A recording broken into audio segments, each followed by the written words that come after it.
It's the 200th anniversary of the beloved horror sci-fi classic novel that spawned 1,000 retellings, Mary Shelley's Frankenstein. In honor of said anniversary, and just because she could, Kiersten White wrote a novel from the perspective of one of the original book's few female characters, Elizabeth. In the original, Elizabeth was a one-note character left to entertain herself in the background until it was time for her to be murdered by the monster in order to get back at Victor Frankenstein. White decided that she had had enough of that version of the character and decided to delve into who Elizabeth could have been. We meet Elizabeth as she journeys to Ingolstadt to retrieve Victor from his studies at university. Elizabeth was raised as a ward by the Frankenstein family, brought into the household as a child companion to Victor, and more importantly, someone who could control him. Victor was prone to temper tantrums that terrified his parents, and there have been more than a few accidents around the house, one of which resulted in the death of Victor's baby brother. Judge Frankenstein and his wife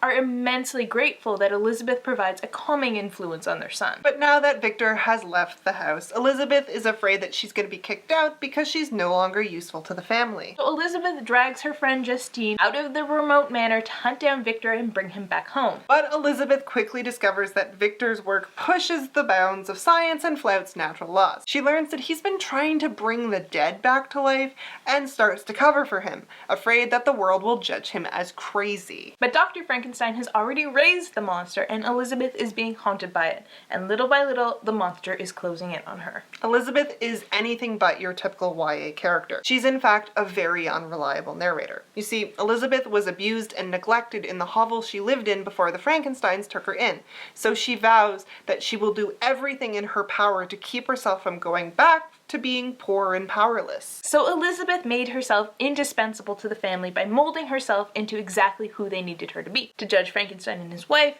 she was the undemanding, perfect little girl dressed in white. To Victor, she was his friend and confidant and always understood him, even when she actually didn't. Elizabeth has spent years playing this role. So much so that she doesn't really know who she is anymore, and she's also willing to overlook a lot to ensure she still has a roof over her head. That makes Elizabeth an unreliable narrator, and we know she's not telling us the whole story, and it's that fact that keeps you reading. Especially since Unreliable Elizabeth is the only lens we have to learn about Victor, and she likes to omit details about him, but you quickly catch on to the fact that there is more about Victor than you're being told. He's intensely interested in biology and the mechanics of life and death. He gets so passionate about his work that he forgets to eat or sleep and makes himself sick. Victor is so fascinated by life and death that he likes to perform experiments in the real world. I'll let you figure out exactly what those might entail. Through Elizabeth's memories of him as a child and our interactions with him in the present, it's easy to see how Victor is the person who's going to break all the natural laws and create the monster. White also makes a conscious effort to add more female characters, so Justine gets more fleshed out and a wonderful new character named Mary gets added in. Get it? Like Mary Shelley? I get it. Thanks for that. You also get drawn in by how well White handles the Gothic atmosphere. The first 2/3 of the book is just dripping with it. It makes everything feel dark and creepy and foreboding.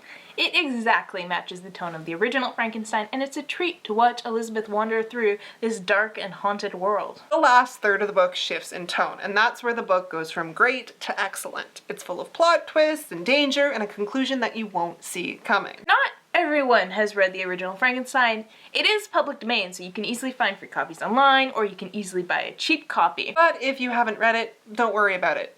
You don't need to. What I would recommend though is going on Wikipedia and reading a quick summary of the original. That way you can see exactly what White did in The Dark Descent and how she changed Elizabeth and the other characters. We love The Dark Descent of Elizabeth Frankenstein, and I think you will too. It's a short read, but White does an amazing job of capturing the essence of Mary Shelley's work and making it into something new. You're going to be captured by the Gothic atmosphere and stay to see how Elizabeth manages to secure her future with Victor Frankenstein. It's memorable and clever, and I will definitely be checking out whatever Kiersten White writes next.